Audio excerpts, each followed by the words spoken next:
Olá, pessoal. Tudo bem? Um grande abraço para você, para todo mundo ligadinho aqui no Mestres da História, em conexão direta com o LAC Concursos. E como você bem sabe, o LAC Concursos é o maior site de videoaulas do Brasil, quiçá das Américas, e está nessa parceria de sucesso com o canal Mestres da História no YouTube. E para desespero da concorrência, galera, olha só quem chegou. O professor Edenilson Moraes está na área e se derrubar é pênalti. E a gente vem junto para darmos prosseguimento ao nosso processo pedagógico, que é muito mais do que isso. É um projeto de futuro que visa qualificar você, deixá-lo preparado, competitivo para todos os concursos no Brasil. E a gente hoje vem falar sobre o concurso da Polícia Militar do Estado do Maranhão. E eu trago para você uma super aula de resolução de questões de concursos anteriores, que tem os mesmos conteúdos, aparecem no edital desse ano. Então, ao longo desta aula, nós daremos muitas dicas, serão dados muitos bizus para potencializar a sua aprendizagem. Então, para início de conversa, já vai deixando o seu like aqui no vídeo, porque isso ajuda demais. Deixa o seu gostei, o seu joinha, o seu like por aqui, porque isso contribui na divulgação desse vídeo, contribui para o nosso crescimento no YouTube, e isso também nos motiva a continuar trabalhando e trazendo novas aulas para potencializar a sua aprendizagem. A meta desse vídeo são 100 likes. Se a gente obtiver 100 likes, eu trago novas aulas de revisão para você que está se preparando para o concurso da Polícia Militar do Estado do Maranhão, na disciplina de História do Brasil. E concurso público, como você sabe, é uma grande competição, é uma grande maratona e você tem que estar preparado, você tem que estar com sangue nos olhos, com a faca entre os dentes, com muita motivação. Tem que estudar com disciplina, meu nobre, porque afinal de contas, se fosse fácil, se chamaria miojo. E não concurso público. Concurso público exige dedicação, exige determinação, exige desempenho. Então, sem mais delongas, vamos que vamos começar a nossa aula de hoje falando sobre as temáticas relativas à história do Brasil e à história do Maranhão. Vamos começar falando sobre as tensões sociais do campo, um assunto muito pertinente, um assunto que, aliás, é muito recorrente em diversos concursos públicos e vestibulares pelo Brasil. Portanto, você precisa estudar esse assunto com muita atenção, porque costuma aparecer. Em relação ao Estado do Maranhão, nós temos uma série de conflitos agrários assinalados aqui durante a segunda metade do século XX e o atual século também. A questão agrária continua sendo um problema muito sério no Brasil. E no Maranhão não é diferente. E as raízes históricas dessa violência no campo remontam ao próprio processo de colonização do Brasil, que, como os senhores muito bem sabem, foi um processo excludente, um processo que priorizou as grandes propriedades, os latifúndios, monocultores, exportadores, e isso aconteceu ao longo de toda a formação histórica brasileira, passando pelo Império, com a aprovação da Lei de Terras em 1850, chegando na República, continuando com esse problema da questão fundiária, vindo até os dias atuais, passando por todos os processos, todas as fases de colonização que nós tivemos ao longo do século XX também. Várias frentes agrícolas foram formadas no Brasil e, via de regra, nós tivemos o predomínio do interesse monocultor, do interesse da grande propriedade no Brasil, ou seja, do latifúndio. Então, isso evidentemente que gerou uma série de conflitos estes marcados por grande violência. Em relação ao Brasil, muita atenção para o processo de colonização a partir da década de 1970, ou seja, no contexto histórico da ditadura militar, ou do regime militar, se você preferir denominar dessa forma. Durante o regime militar aconteceu processo de colonização e implementação de fronteiras agrícolas no Brasil, na região amazônica, na região norte do Brasil, mas também na região nordeste, no Maranhão, por exemplo, nessa região aí do Maranhão, que faz parte da Amazônia Legal, tivemos o implemento de projetos de colonização visando a formação de fronteiras agrícolas. Aí nós temos esse contexto do avanço da fronteira agrícola no estado do Maranhão, chegando às décadas atuais com a consolidação do agronegócio como uma importante atividade econômica do estado. Beleza, pessoal? Vamos conferir então uma questão que caiu no concurso da Polícia Militar do estado do Maranhão no ano de 2012, versando sobre essa temática, sobre essa questão da terra no Maranhão. O Maranhão passou a ser o primeiro estado brasileiro em número de conflitos agrários. Essa é a constatação da Comissão Pastoral da Terra, CPT, que divulgou oficialmente no estado o seu 27º relatório anual sobre o tema. De acordo com a CPT, no ano passado, no Maranhão, foram registrados 251 casos de conflitos por terra, envolvendo 64.394 pessoas. Então é um número elevadíssimo. 251 casos de conflitos por terra, envolvendo quase 65 mil pessoas. Comando da questão. Com relação às raízes históricas da violência no campo no estado do Maranhão, analise as afirmativas a seguir. Vamos a elas. Primeira afirmativa. No início da década de 1970, com o intuito de estimular a ocupação da região, o governo do Maranhão criou a Companhia Maranhense de Colonização, Comarco, concedendo incentivos fiscais a grandes grupos empresariais para a aquisição de vastas extensões territoriais a preços simbólicos, o que intensificou os conflitos de terra e a violência no campo. Afirmação verdadeira. Afirmação verdadeira.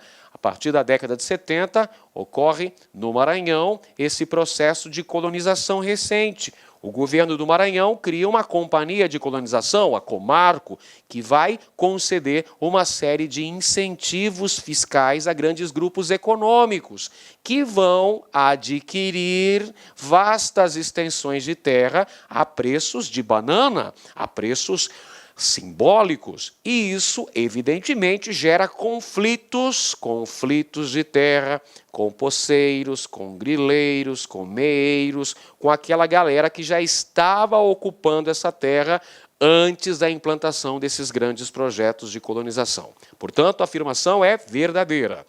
Segunda afirmação, para viabilizar a implantação do Centro de Lançamento de Alcântara, CLA, o governo maranhense assinou a favor da União o decreto de desapropriação de terras ocupadas por comunidades quilombolas, gerando conflitos fundiários que continuam ainda hoje em disputa judicial. Verdade essa afirmação, pessoal. Afirmação verdadeira. O governo do Maranhão concedeu para a União essas terras, promoveu a desapropriação dessas terras que já eram ocupadas por remanescentes de quilombolas, comunidades quilombolas ocupavam essa área, Alcântara no Maranhão, então isso gerou problemas judiciais, conflitos fundiários que estão em disputa judicial até os presentes dias.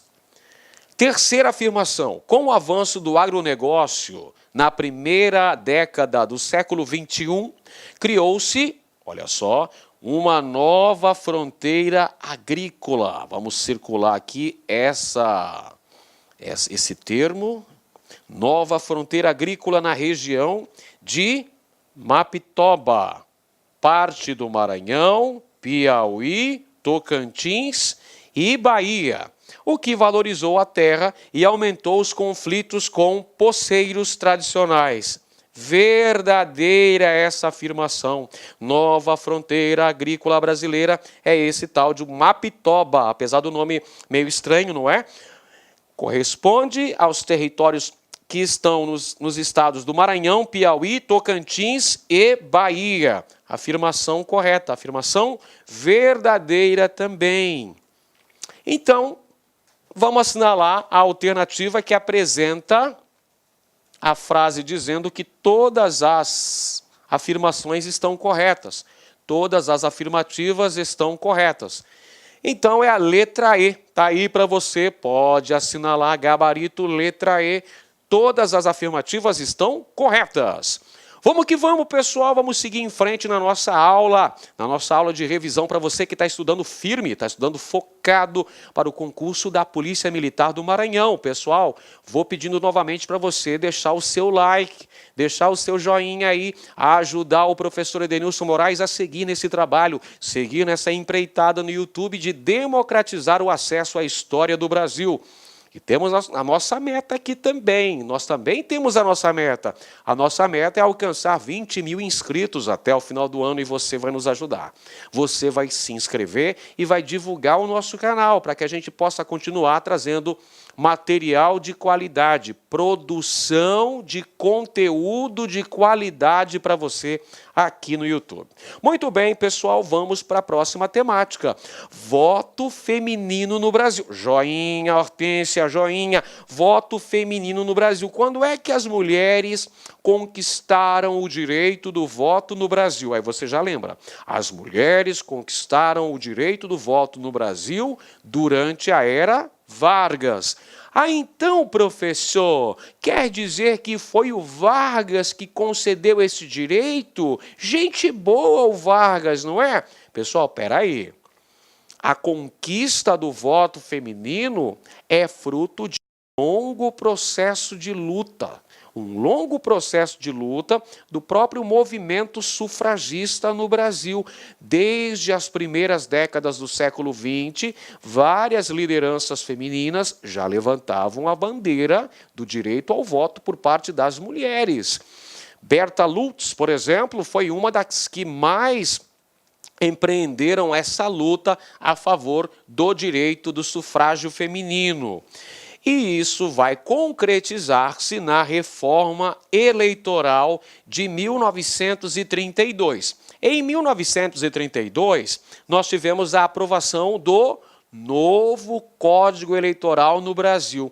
Esse novo Código Eleitoral no Brasil criou a Justiça Eleitoral para promover a fiscalização das eleições no Brasil, criou também o voto secreto e criou o voto feminino.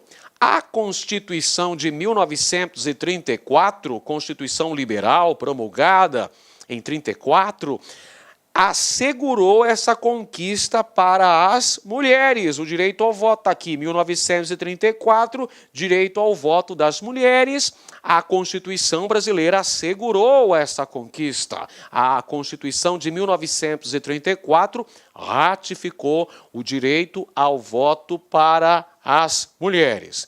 Muito bem, agora vamos para a questão. A ampliação do voto para as mulheres e a instituição do voto secreto são medidas asseguradas na alternativa A, Constituição de 1891, a alternativa B, Constituição de 1934, a alternativa C, Constituição de 1946, a alternativa D, Constituição de 1967 e alternativa E, Constituição de 1988. Já fizemos a nossa revisãozinha básica, já estamos prontos para responder essa questão. O direito ao voto para as mulheres, o voto secreto, foi implementado pela Constituição de 1934. Tá lá, pessoal. Alternativa correta, letra B de bucéfalo. Alternativa correta, letra B. Muito bem, vamos em frente. Vamos falar agora sobre o processo de redemocratização do Brasil, pessoal. Redemocratização do Brasil é o processo de transição do regime militar para a nova república. O regime militar vigorou no Brasil de 1964 até 1985 e tivemos os governos dos presidentes. O primeiro deles foi Humberto de Alencar Castelo Branco, que foi sucedido por Arthur da Costa e Silva. Depois veio o presidente Emílio Garrastazu Médici. O quarto presidente foi Ernesto Geisel e o quinto e último, João Batista Figueiredo. 21 anos, o tempo de vigência do regime militar no Brasil. A transição para a nova república se deu no ano de 1985, com a eleição indireta, a eleição no Congresso Nacional da chapa encabeçada por Tancredo Neves, que tinha como vice José Sarney. Beleza? Muito bem. Mas ao longo do período de abertura política no Brasil, se lembra como foi a abertura política no Brasil? Estudou esse conteúdo? Então eu vou revisar para você. A abertura política no Brasil se deu a partir do governo do presidente Ernesto Geisel e se consolidou no governo do presidente João Batista Figueiredo. Como é que foi essa abertura? Lenta, gradual e segura. Escreve aí no seu caderno. Processo lento, gradual e seguro. Nós tivemos uma série de medidas que foram implementadas ao longo desse trajeto todo, que vai de 1977 até 1985. Essa é a travessia para a democracia, para o retorno gradual da democracia no Brasil. Tivemos, por exemplo, em 1979, a aprovação da Lei da Anistia, que libertava os presos políticos no Brasil e que concedia o direito de retorno para os exilados políticos brasileiros. É pela Lei da Anistia que retornam ao Brasil Fernando Henrique Cardoso, Miguel Arraes, Leonel Brizola e outros tantos que estavam exilados. No início da década de 1980, lá no ano de 1983, tivemos um importante movimento democrático no Brasil, conhecido como Direta Já. Foi um movimento que aglutinou diversos segmentos da sociedade brasileira que estavam pleiteando a aprovação da emenda Dante de Oliveira. O que a emenda Dante de Oliveira previa, professor?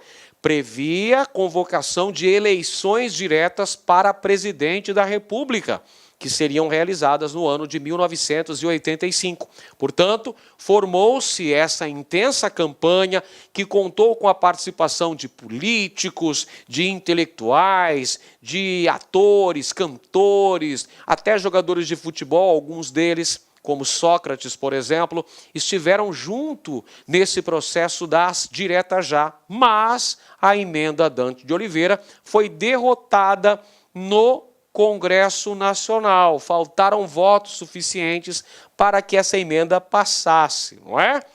Por falar em passar, tem a música Vai Passar, do nosso querido Chico Buarque de Holanda, que está aqui ilustrando a nossa aula. Olha ele aí com seu violão a tiracolo. Chico Buarque de Holanda compôs, juntamente com Francis Haim, o hit que embalou as Direta Já no Brasil, lá em 83, comecinho de 84. O hit Vai Passar.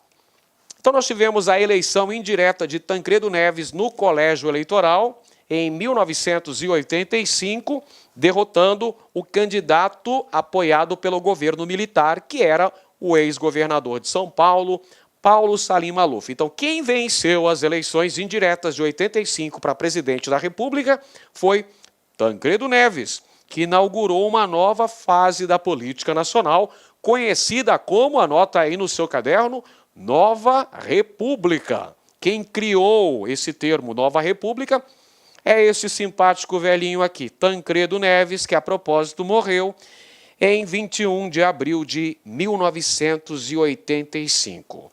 Muito bem, vamos agora conferir a questão aí, galera. Olha só a questão aqui, vamos conferir. Leia o texto a seguir. O texto que é mostrado é justamente a música do nosso amiguinho Chico Buarque de Holanda, Vai Passar. Ela diz assim, ó. Vai passar nessa avenida um samba popular. Cada paralelepípedo da velha cidade essa noite vai se arrepiar. Num tempo, página infeliz da nossa história, passagem desbotada na memória das nossas novas gerações. Dormia a nossa pátria mãe tão distraída, sem perceber que era subtraída em tenebrosas transações. Seus filhos erravam cegos pelo continente, levavam pedras feito penitentes, erguendo estranhas catedrais, e um dia afinal tinham direito a uma alegria fugaz, uma ofegante epidemia que se chamava carnaval. O carnaval, o carnaval vai passar. E aí o final da música vem assim, ó. Meu Deus, vem olhar, vem ver de perto uma cidade a cantar a evolução da liberdade.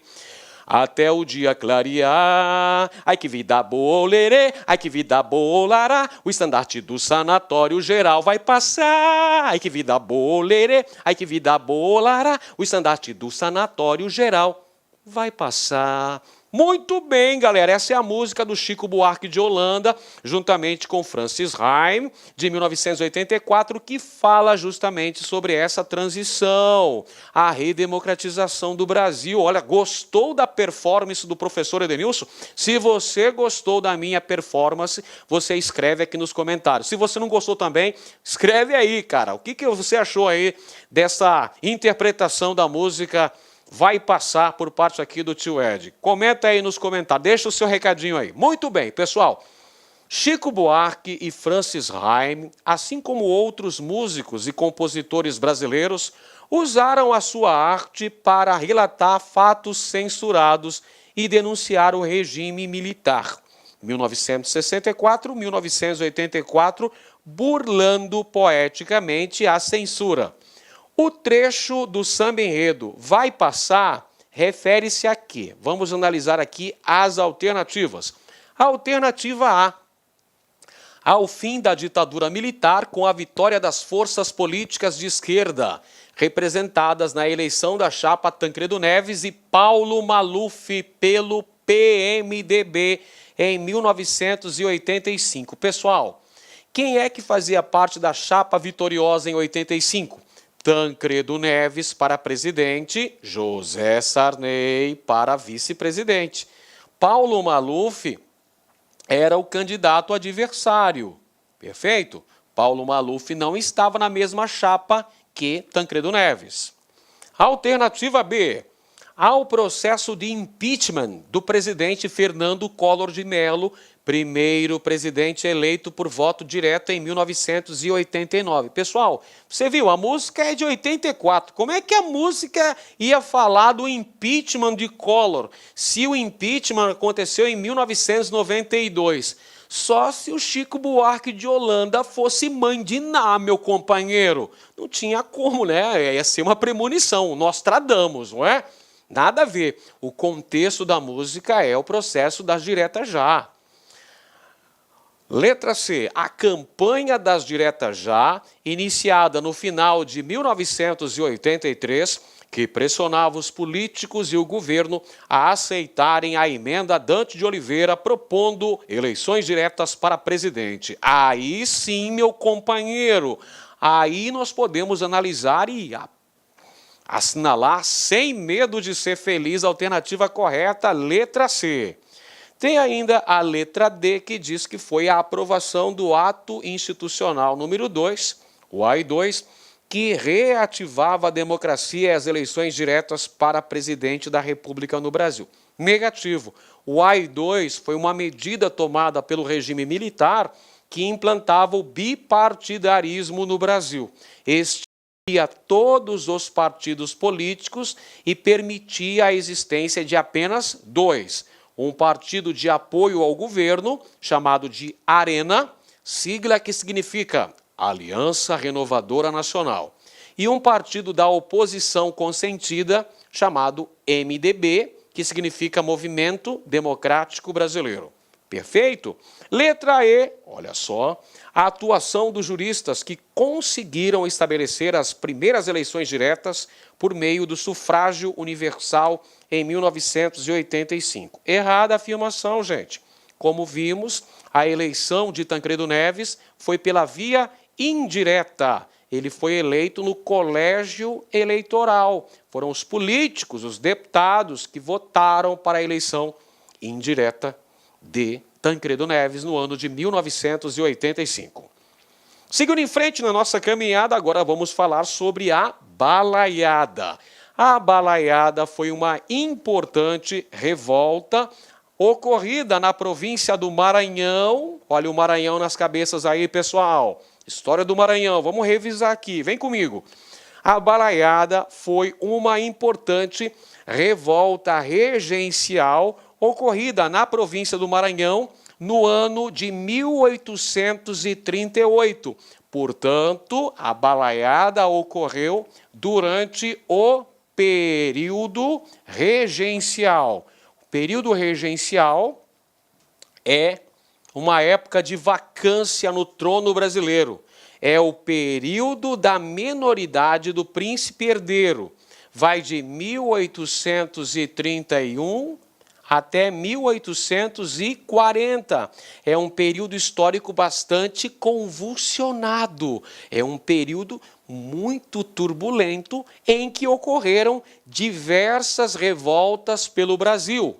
E em relação ao Maranhão, tivemos a Balaiada, que opôs, de um lado, os bem-te-vis. Bem-te-vi como verão. Os bem-te-vis eram liberais contra os cabanos. Os cabanos eram os conservadores. Então, um movimento que vai opor grupos políticos importantes no Maranhão. Bem-te-vis versus conservadores. Porém, a Balaiada é um movimento que contou com participação efetiva das camadas populares. Temos envolvimento proativo da população sertaneja ao longo da Balaiada. E nós temos importantes líderes, por exemplo, Manuel Balaio, um trabalhador artesanal, Negro Cosme, que era um líder quilombola, Raimundo Gomes, que era um vaqueiro.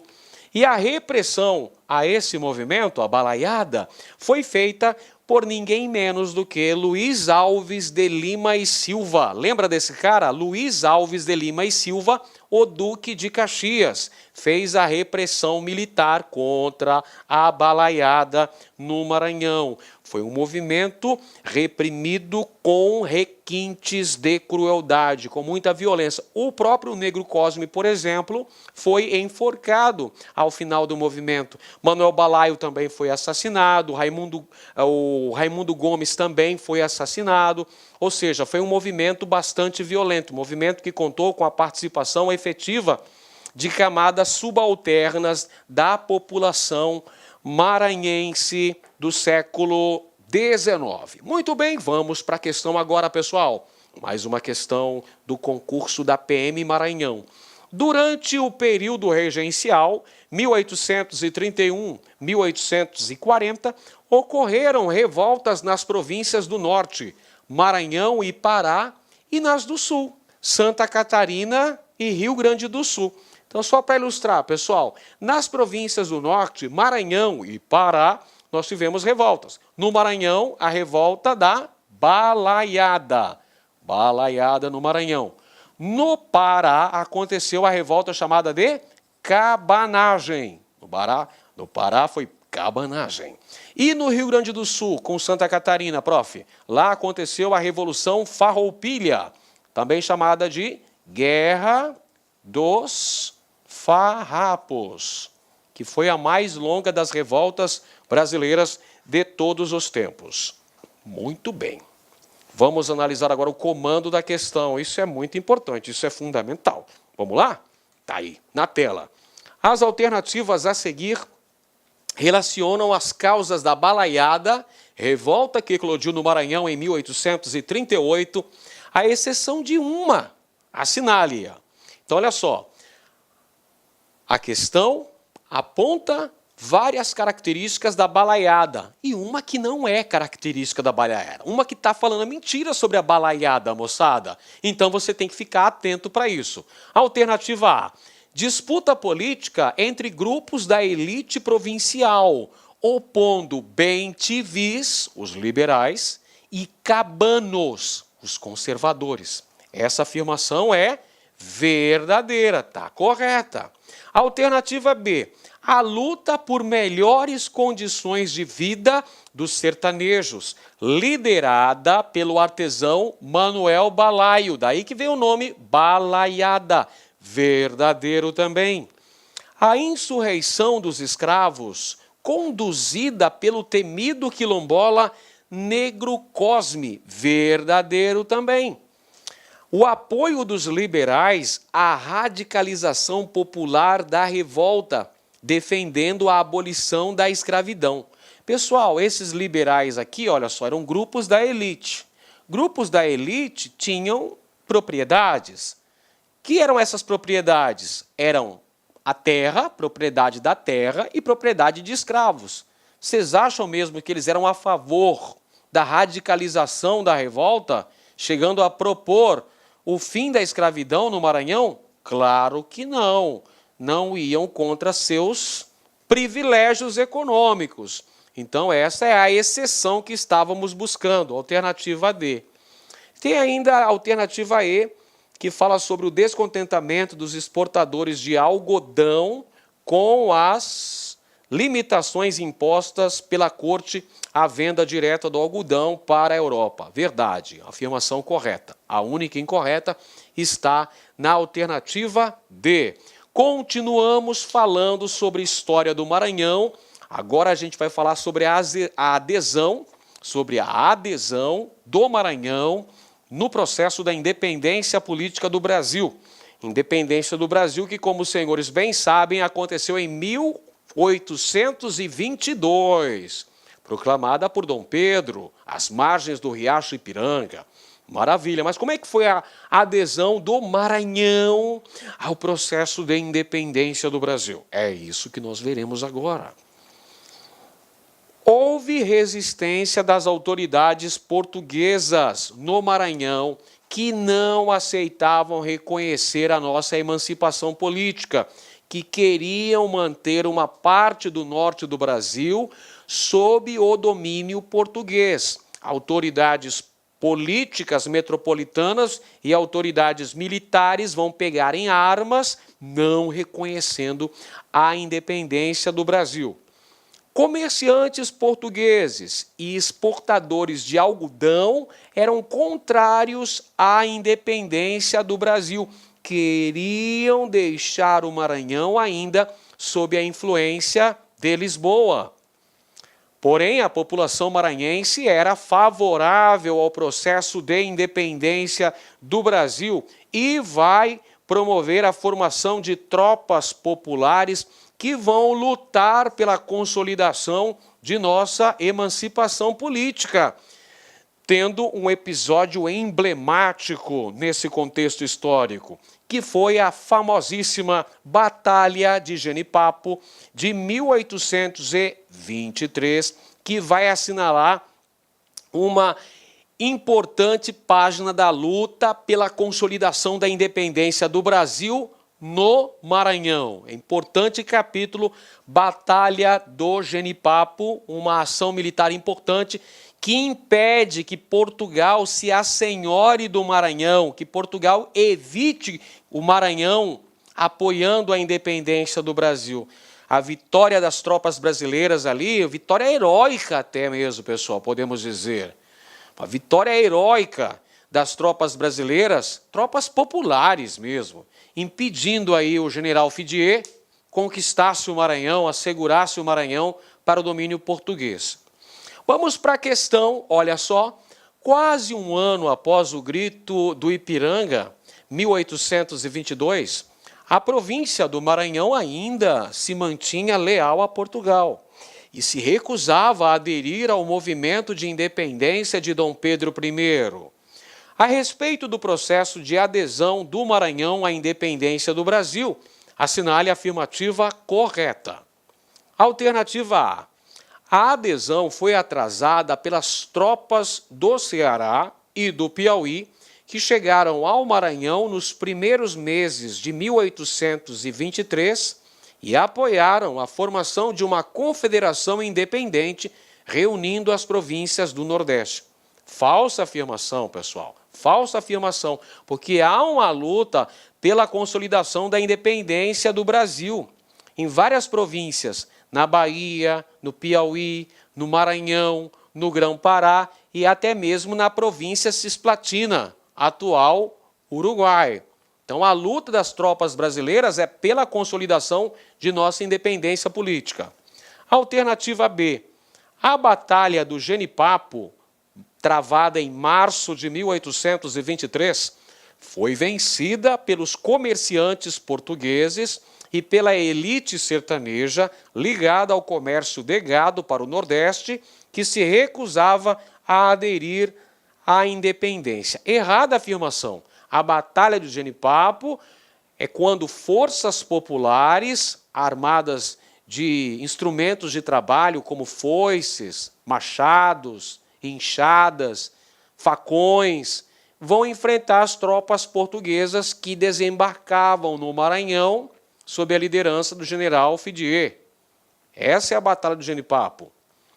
Alternativa C, vamos a ela. Os comerciantes portugueses de São Luís e os grandes algodoeiros exportadores mais próximos de Lisboa do que do Rio de Janeiro não aderiram à independência, preferindo manter-se ligados à coroa portuguesa. A afirmação correta essa daí, pessoal. Os grupos que não vão aderir à independência do Brasil eram grupos que tinham ligações políticas e econômicas com a antiga metrópole, com Portugal, tinham relações econômicas com Lisboa, a exemplo dos comerciantes portugueses de São Luís e também dos exportadores de algodão. Alternativa D, a Vila de Caxias, localizada na região produtora de algodão, Vale do Rio Itapecuru, foi um dos focos de apoio à independência, em razão do descontentamento com o monopólio comercial imposto pela coroa portuguesa. Outra afirmação incorreta, pessoal.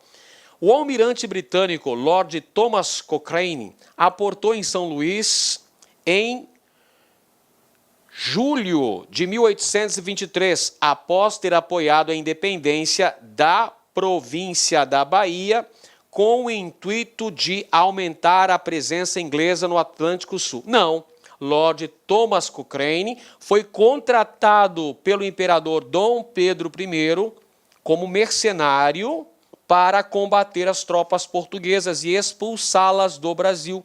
Assim o fez na Bahia e também no Maranhão. Então, a alternativa correta era a letra C. Bacana? Vamos em frente, vamos continuar a nossa longa jornada. Agora a gente fala sobre as eleições na Primeira República no Brasil. Primeira República, que é o período entre 1889, quando aconteceu a proclamação, e 1930, com o advento da Revolução que conduziu Vargas ao poder. Esse período, de 1889 a 1930, é chamado de Primeira República ou República Velha.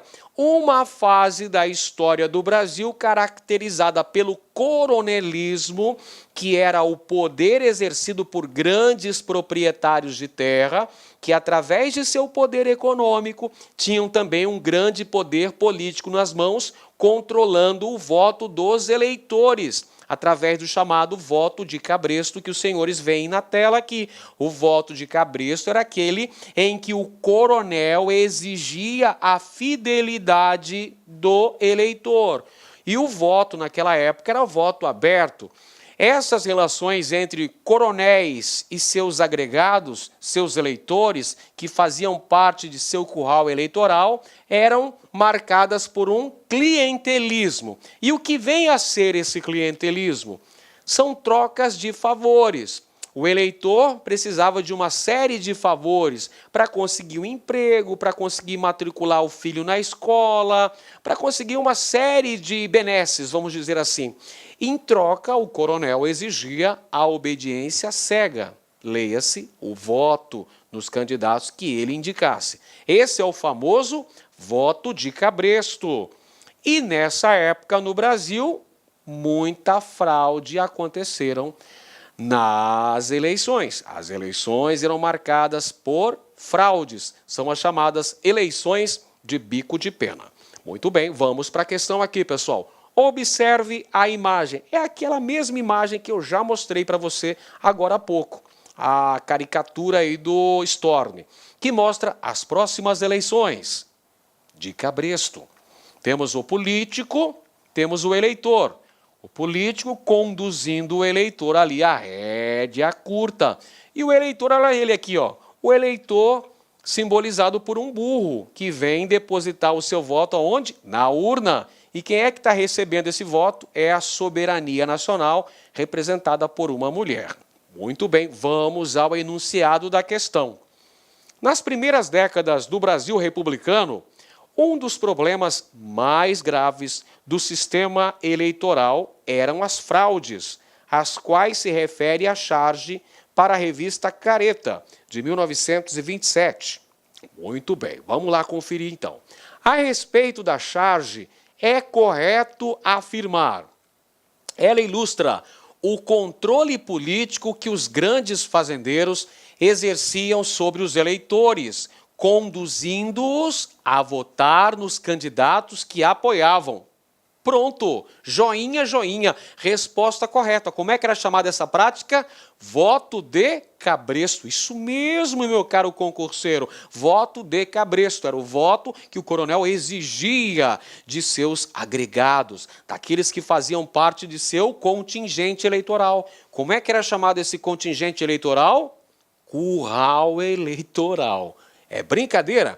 Letra B. Denuncia a falsificação das atas eleitorais com a alteração do número de votantes resultando nas eleições a bico de pena. Não. Eleições de bico de pena é a fraude eleitoral. Aquela charge está mostrando o quê? Voto de cabresto. Letra C. Representa os mecanismos fraudulentos de incluir novos nomes na lista de votantes de modo a aumentar o número de eleitores. Não, essas são eleições de bico de pena. Letra D. Critica o recurso conhecido como degola, usado para eliminar o candidato eleito considerado não idôneo, anulando sua eleição. Não, essa é a Comissão Verificadora de Poderes, a famosa degola, instituída no Rio de Janeiro. É um mecanismo dessa época da Primeira República no Brasil, mas aquela charge que a gente viu, aquela caricatura, fala sobre o voto de cabresto, fica ligado. Letra E, mostra a ação dos fósforos. Quem são os fósforos, professor? Os fósforos são aquelas pessoas que assumiam a identidade de eleitores mortos ou ausentes para fraudar as eleições. Brincadeira esses caras, hein? As eleições daquela época eram bem tumultuadas. Então, a resposta correta é a letra A. Próximo tema, vamos avançando aí, pessoal, que o tempo urge, a Sapucaí é grande, como diria lá o Giovanni Imbrota. Lembra dele na novela?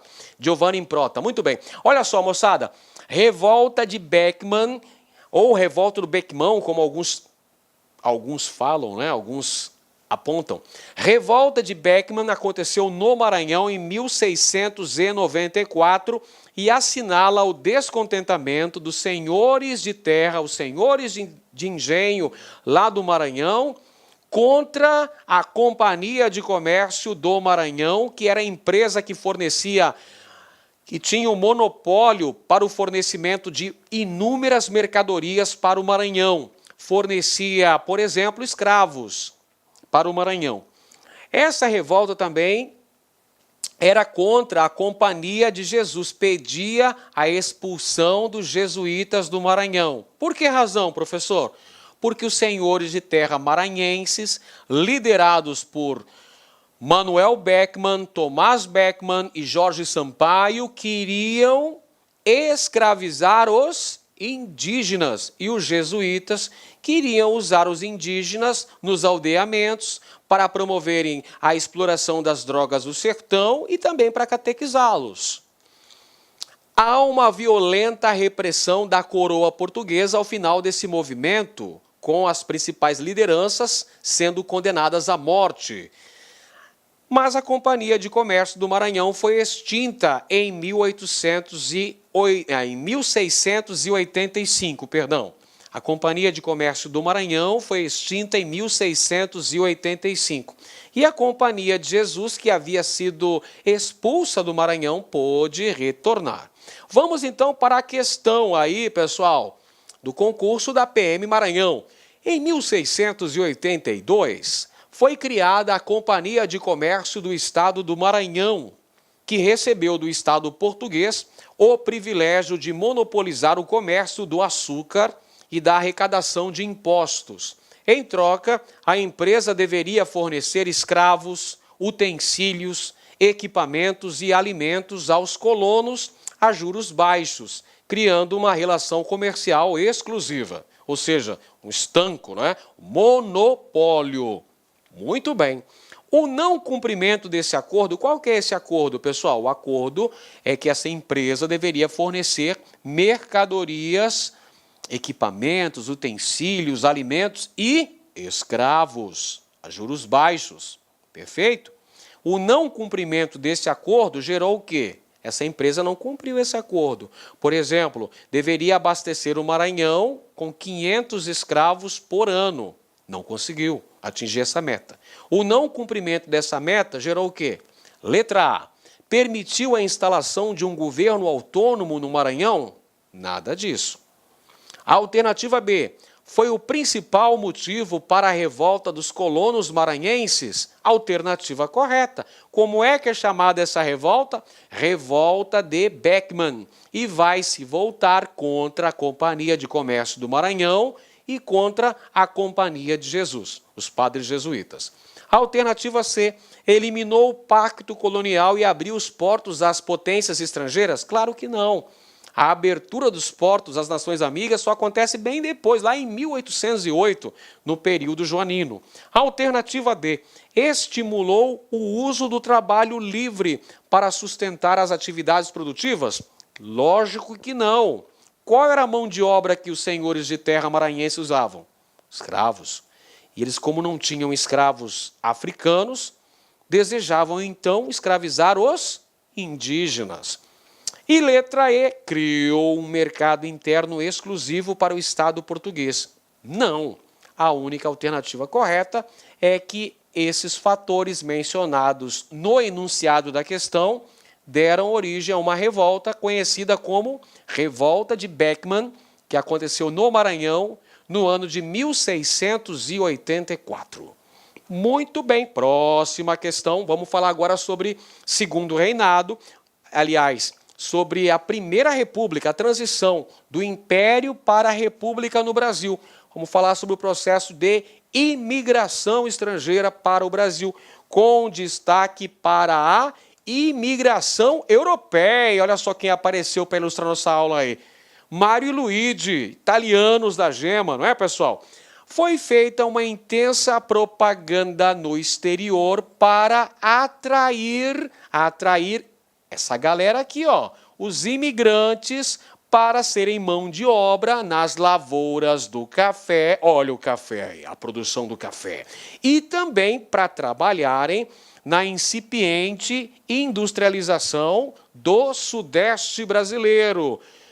Rio de Janeiro e São Paulo estavam começando um processo de industrialização. Então, essa galera que vem do exterior, os imigrantes, italianos, espanhóis, também portugueses, eles vêm para cá para trabalhar nas lavouras de café ou então para trabalharem como operários nas nascentes indústrias da região sudeste do Brasil.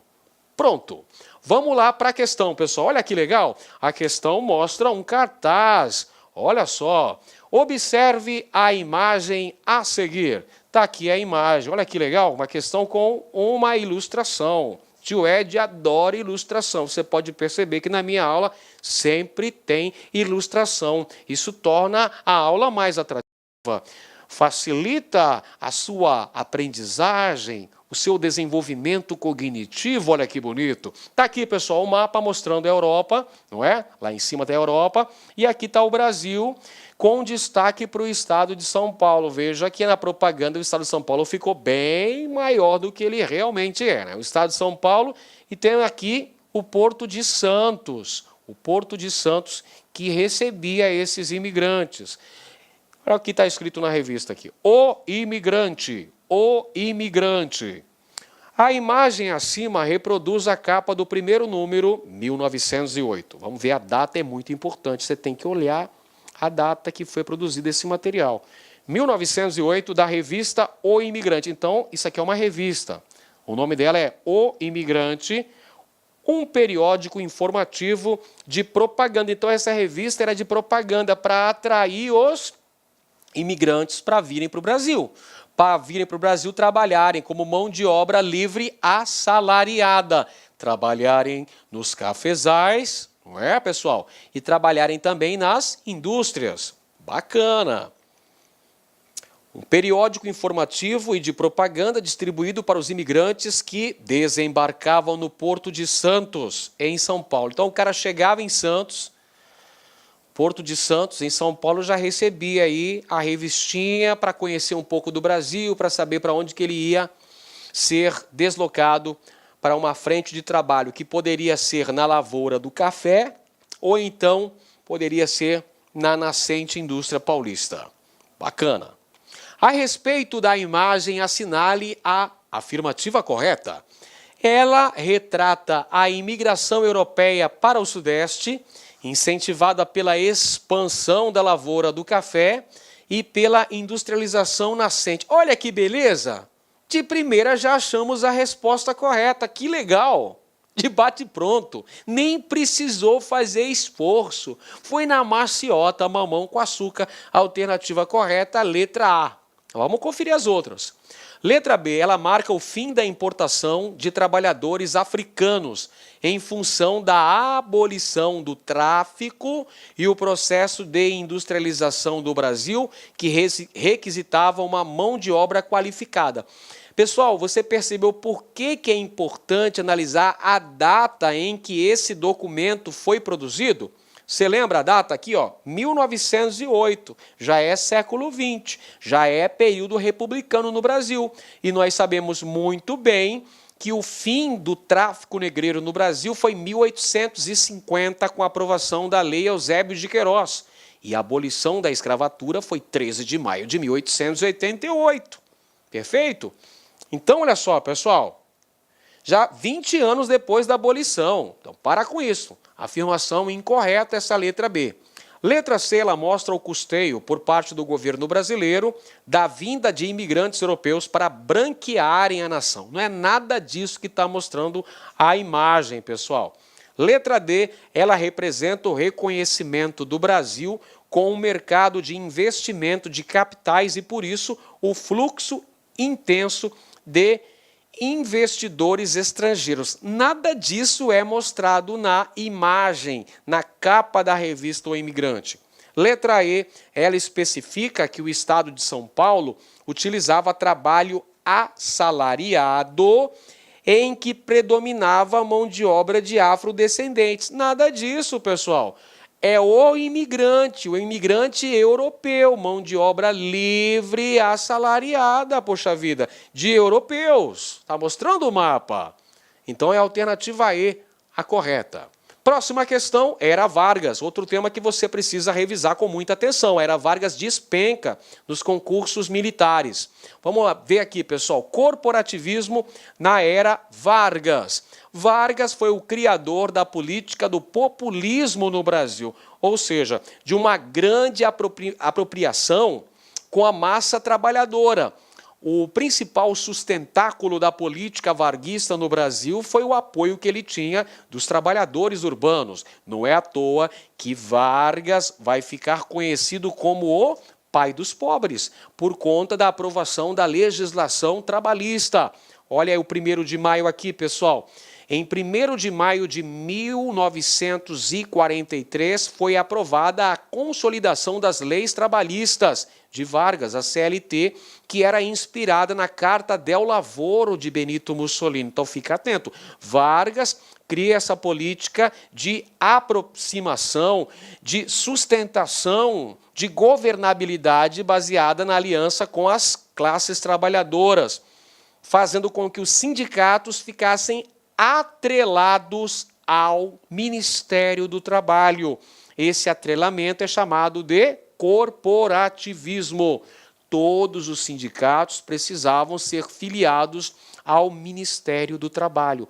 Essa era uma estratégia de Vargas para controlar os trabalhadores, para evitar a realização de greves, para evitar a influência comunista junto aos sindicatos brasileiros. Surgindo daí a expressão sindicatos pelegos.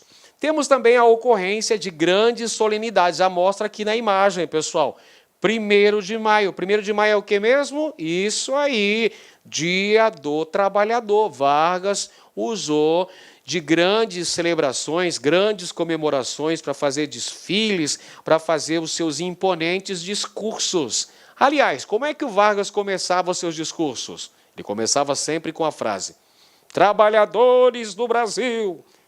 Não é à toa que o ponto de apoio de Vargas era da massa de trabalhadores urbanos. Lembra que os direitos trabalhistas estavam restritos para os trabalhadores das cidades, os trabalhadores urbanos. Decretação da CLT, 1943, reunindo toda a legislação criada, aprovada ao longo da Era Vargas, 1930 a 1945. Bacana. Observe a imagem a seguir. A imagem tem uma foto, está dizendo trabalhador sindicalizado, é trabalhador disciplinado. Disciplina é controle, disciplina é um mecanismo de controle. Então estão aqui os trabalhadores, estão aqui nas arquibancadas do Estádio Municipal do Pacaembu, em São Paulo.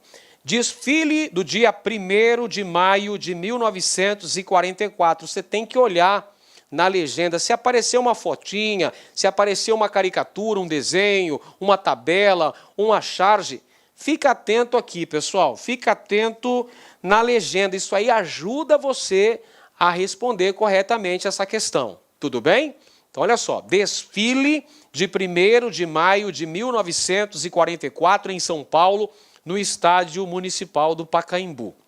O lema da faixa trabalhador sindicalizado é trabalhador disciplinado expressa com precisão o projeto do governo Vargas de o Estado arbitrar os conflitos entre capital e trabalho.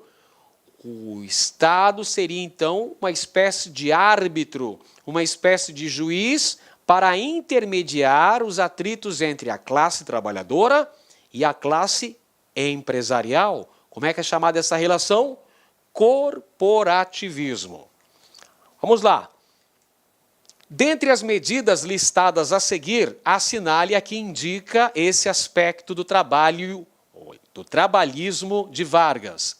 Alternativa A, a instituição do salário mínimo e a regulamentação do direito de greve. Pessoal, se os sindicatos eram atrelados, eram pelegos, tinham que dizer sim, sim, sim para o Ministério do Trabalho. Você acha que o direito de greve era livre? Não.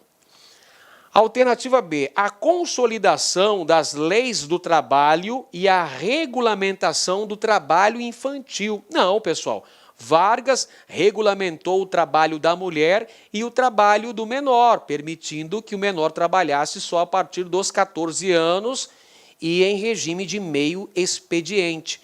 No outro turno, ele precisava necessariamente estar estudando.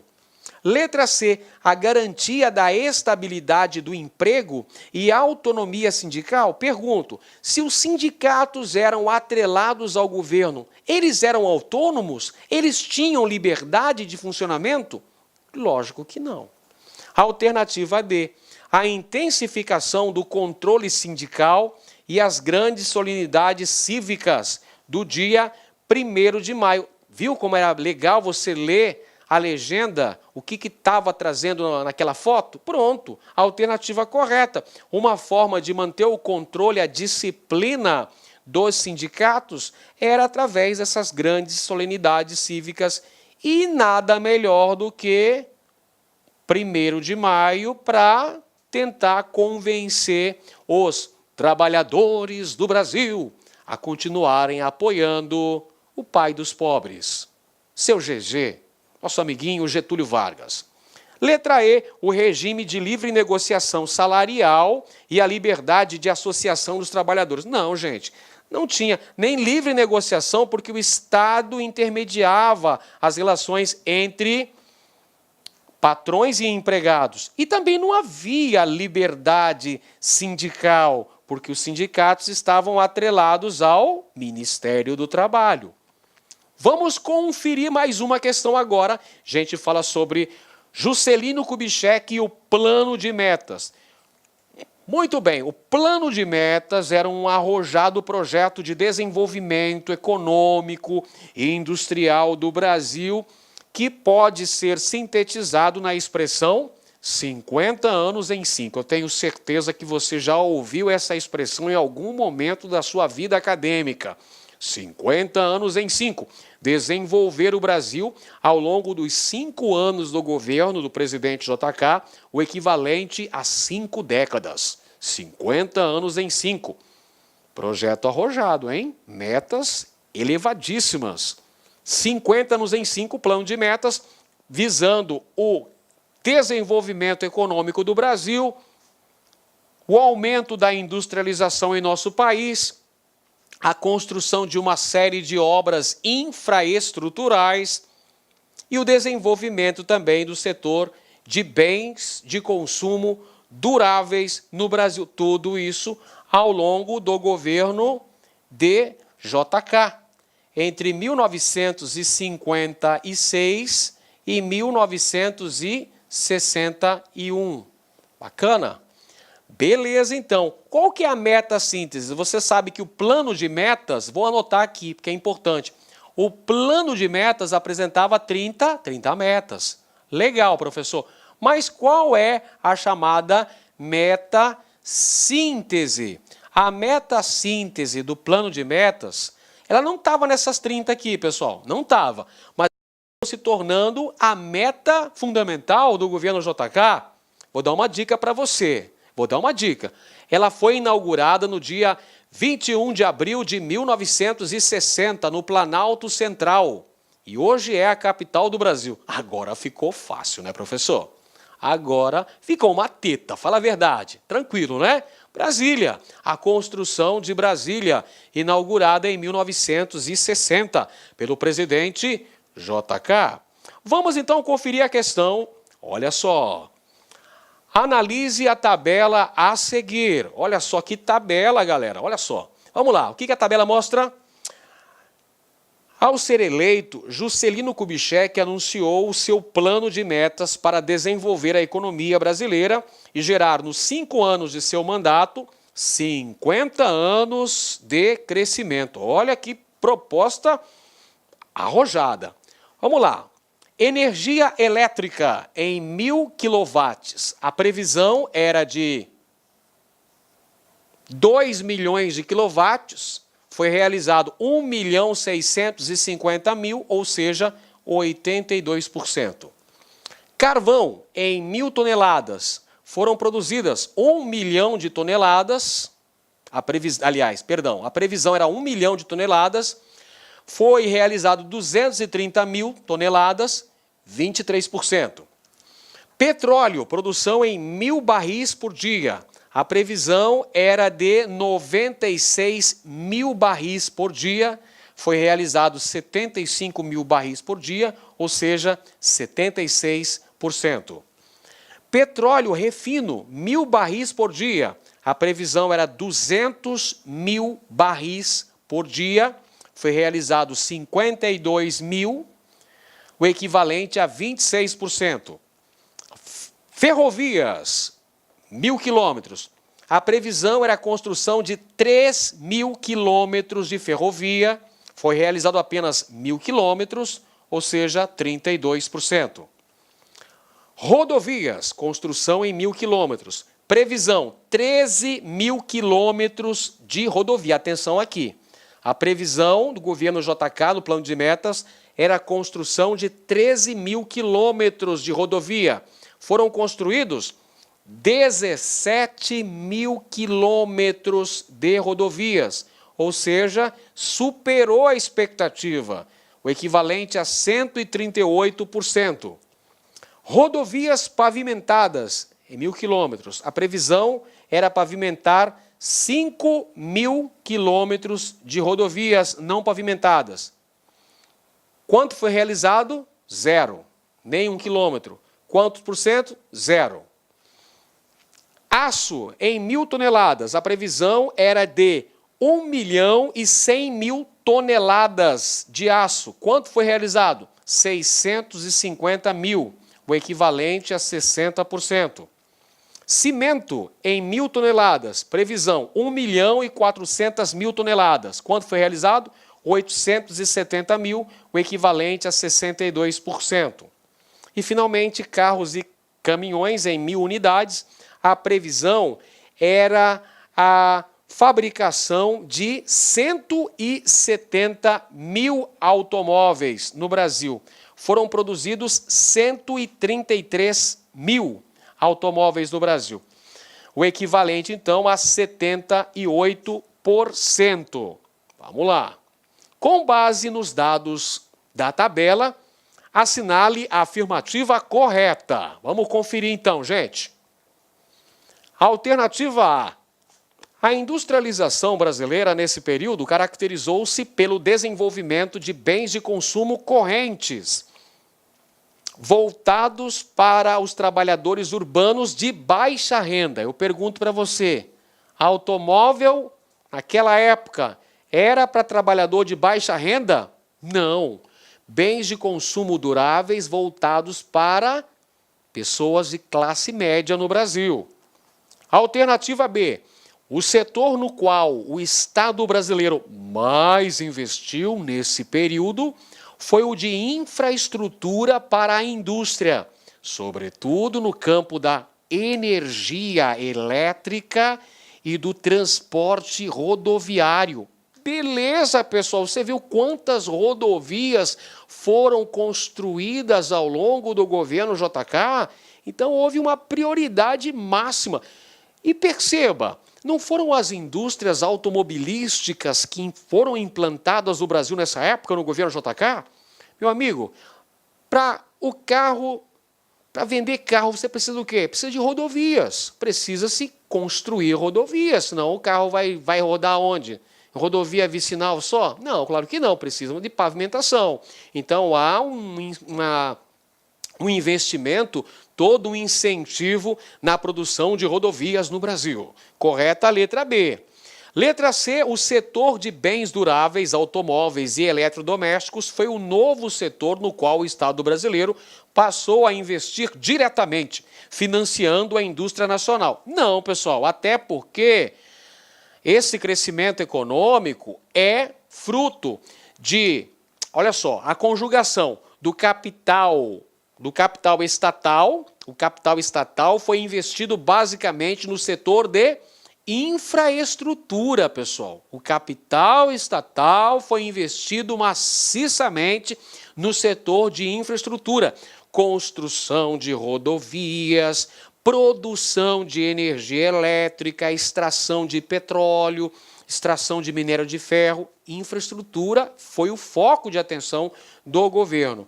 Essa parte da indústria de bens de consumo duráveis tem principalmente a participação do capital estrangeiro.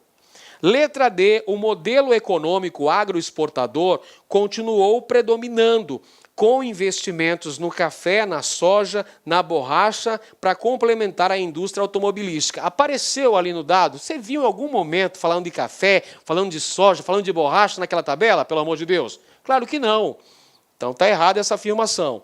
Letra E, a modernização do setor terciário foi iniciada nesse período, associada aos novos centros urbanos como Brasília, símbolo da integração regional e do desenvolvimento. Não, pessoal, nada disso apareceu naquela tabela. Aquela tabela mostrou que o setor que recebeu mais investimentos por parte do governo foi o setor de infraestrutura, com destaque para a produção de energia e também para a construção de rodovias. Muito bem, pessoal! Chegamos então à nossa reta final da nossa aula. Não se esqueça de deixar o seu like, de compartilhar esse vídeo e se você for novo no canal, se inscreva aí para nos ajudar a continuar divulgando o conhecimento aqui no YouTube. Eu só peço a Deus forças para estudar e passar. Você vai passar nesse concurso da Polícia Militar do Maranhão, porque você está estudando aqui conosco no LAC Concursos, que tem um curso focado. Vai lá no lacconcursos.com.br, faça a sua inscrição que você não vai se arrepender. Eu estou lá nessa equipe campeã de professores que vai fazer a melhor preparação para esse concurso. É certeza de gabarito. Pode ter essa convicção. Você não vai se arrepender. Um grande abraço a todos. Até a próxima, pessoal. Fiquem com Deus. Valeu, pessoal. Tchau, tchau.